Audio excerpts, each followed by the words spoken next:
Estamos iniciando mais uma edição do TV Atende. O nosso convidado de hoje é o presidente da Associação dos Farmacêuticos e Farmacêuticos Bioquímicos de Andradas, Esaú Augusto do Prado. Esaú, seja bem-vindo ao TV Atende. Muito obrigado, agradeço o convite. Esaú, muita coisa vem mudando nesses últimos anos nesse segmento de farmácias. Isso vem beneficiar tanto os clientes como também os farmacêuticos. Essas mudanças sempre são bem-vindas? Muito bem, você vê, a gente pode ver pelo seguinte, de uns tempos para cá, a farmácia teve uma mudança muito boa em relação assim, à valorização do profissional na farmácia. Hoje se vê que a gente não funciona mais na farmácia sem um farmacêutico, pelo menos dentro do período que essa farmácia permanece aberta. Isso foi para a gente, para a classe farmacêutica, foi uma coisa muito boa. Aliado, vamos dizer, a uma fiscalização que também mantém essa ordem dentro da farmácia, foi muito importante e acredito que a população que ganhou muito por isso. Dentro de leis, dentro de RDC que a gente tem que obedecer, eu acredito que a população foi a mais beneficiada quanto a essa mudança que aconteceu. Ao passado tão não distante, era possível encontrar farmácias sem um farmacêutico responsável. Isso hoje já não se vê mais, né? Aí você falou, até nem muito distante aí, existiam aqueles farmacêuticos práticos que a gente fala. Em termos, vamos dizer, de prática, eles poderiam e até deveriam ter assim, mais parte clínica do que o próprio farmacêutico, vamos dizer. Só que muitas vezes eles não tinham conhecimento do que o medicamento poderia trazer, de uma contraindicação, de uma diversidade, do horário certo de tomar esse medicamento.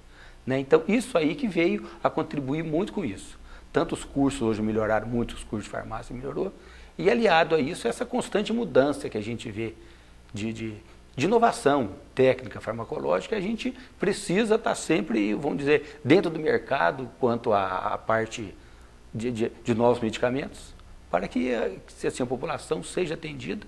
E é muito importante também a nossa parceria com o médico nesse entendimento. Não é o médico e o farmacêutico são áreas bem distintas, mas essa participação, essa conjunção médico e farmacêutico é uma coisa muito boa e a população, o cliente, o paciente ali tem a ganhar com isso.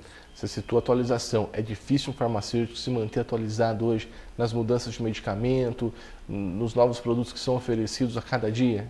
Isso, a gente, vamos dizer, a gente saber de tudo é impossível, a gente não consegue acompanhar o mercado aí hoje como anda. Mas hoje a internet ajuda muito, qualquer consulta, às vezes a gente não sabe na hora que o cliente às vezes pergunta. Mas isso não impede você falar para ele, olha, passa amanhã ou daqui 2 dias, eu vou pesquisar para você, eu te falo o que é. Porque essa evolução é bem rápida, né? E a gente tem muitos afazeres dentro dessa, para a gente ficar assim, atualizado, ok, vamos dizer, mas eu creio que um tempo a consultinha, uma lida de noite, uma coisa, nada impede da gente, às vezes você não consegue responder na hora, mas isso é fácil, a gente consulta de um dia para o outro, tá sem dúvida. A gente sabe que por lei, a farmácia tem que ter um farmacêutico durante boa parte aí do expediente dela. E como funciona a questão dos atendentes, dos funcionários? Eles também precisam ter alguma capacitação? O certo, a gente vê muito por aí, por exemplo, a farmácia, que às vezes mescla um pouco, tem farmácia que vende os produtos, além de medicamento, uma perfumaria mais extensa. Então, o correto seria, vamos dizer, se a gente tivesse um espaço físico adequado para isso, a farmácia seria um atendimento e a perfumaria outro. Por quê? Porque a parte da farmácia, a gente preconiza assim, se a pessoa tiver uma certa experiência na área de saúde, um auxiliar de enfermagem, um auxiliar de farmacêutico, ou mesmo um farmacêutico que esteja fazendo um curso, então a gente já pegou uma área que a pessoa já tem uma noção daquilo. É aliado, porque aí você já vai falar, vamos dizer, a gente vai falar já a mesma linguagem, já não é uma distância tão grande. Por exemplo, eu na minha farmácia, eu trabalho, os meus atendentes, todos têm curso de farmácia, eu tenho uma farmacêutica e tenho um auxiliar de enfermagem, que são o pessoal que faz o atendimento. Aí tem o pessoal da perfumaria, então a gente procura dar alguns cursos para que eles fiquem atualizados na parte de perfumaria, que é uma área diferente da farmácia. Você, como presidente da Associação dos Farmacêuticos Bioquímicos de Andradas, você percebe essa preocupação também nas outras farmácias da cidade? Sem dúvida, sem dúvida. Eu estou vendo que a gente tem conversado e o pessoal prefere, vamos assim dizer, o pessoal que tenha mais uma tendência a essa área. São o estudante, o mercado é muito grande, né? Hoje a gente vê muitos estudantes aí formando, muita gente que pede estágio para a gente dentro dessa área mesmo. Mas eu vejo que a preocupação é geral, por isso que eu te falando que a profissão está sendo valorizada nesse sentido. A gente vê que a preocupação aí é que atenda bem a população para que não corra risco nenhum. No caso, os profissionais que procuram estágio, eles querem conhecer o dia a dia de uma farmácia ou também querem conhecer outros segmentos da profissão? Não, eu acredito que hoje a profissão de farmácia, o campo que a farmácia atua, ficou muito grande, ficou muito complexo, vamos desde alimentos vamos dizer, até o medicamento em si.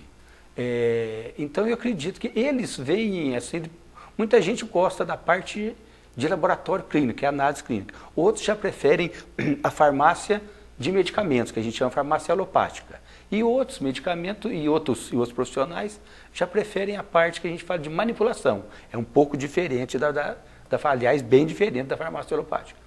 Mas eles têm interesse, assim, tem interesse nas duas partes. Né? Eles gostam da farmácia para ver o dia a dia, como é que funciona, procura saber como é que o remédio funciona, para que serve, por que é horário, isso, daí. Então, isso é importante a gente ver que a pessoa gosta dessa área. E a parte de manipulação também é muito mais detalhes, vamos assim dizer, do que a parte alopática da farmácia que a gente tem. Mas os profissionais, que às vezes a gente dá algum estágio, a gente vê que eles são bem interessados, estão querendo conhecer a profissão e isso é muito importante. A gente percebe aí que vem ficando cada vez mais rigoroso o comércio de medicamento. Isso é vantagem para os clientes, é vantagem para o farmacêutico ou às vezes não? Eu vejo que agora recentemente a gente tem aí o controle dos antibióticos, que passaram a ser agora escriturados e que o antibiótico hoje só vende com receita. Muito bom, excelente, muito mais importante para o cliente, acredito, do que para o farmacêutico.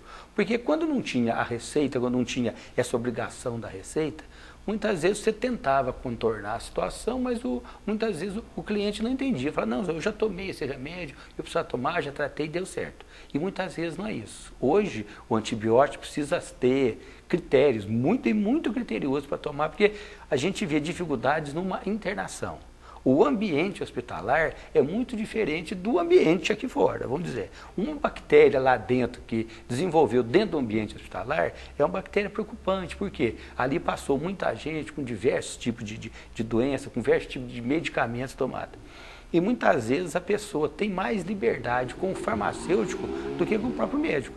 Muitas vezes ele já tomou um medicamento, vai no médico, às vezes não conta para o médico receita o mesmo medicamento. Então ele chega para a gente e fala, olha, eu já tomei esse remédio faz tanto tempo, não fez efeito. Então o que a gente faz? A gente entra em contato com o médico e fala para ele, doutor, ele já tomou esse remédio, certo? Ele não falou para o senhor aí, e esse remédio não respondeu para ele.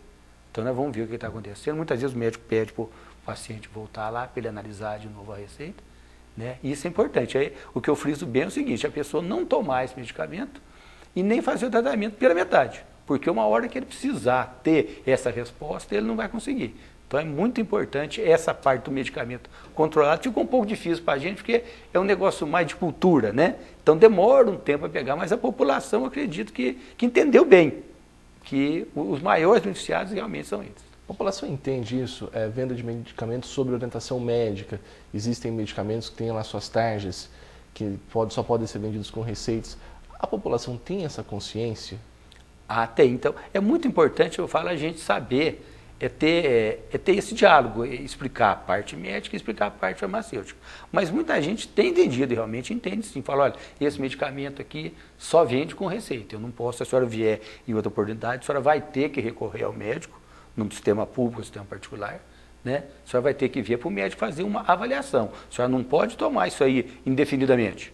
O medicamento é um tratamento, né? Então, se ele não está respondendo bem, ou se a senhora está apresentando alguma coisa que a senhora não tinha, algum efeito colateral que a gente faz, só procura primeiro a farmácia, que às vezes o acesso é mais rápido, né? Aí, diante disso, a gente pode encaminhar e falar, a senhora não tinha isso, então nós vamos ligar para o médico, a senhora vai conversar com o médico, vamos fazer uma outra avaliação, para a senhora continuar o tratamento, porque doente todo mundo pode ficar, não pode ficar doente para sempre, né? Então, todo medicamento, toda doença, vamos assim dizer, ela tem que ser tratada e tem que ser acompanhada.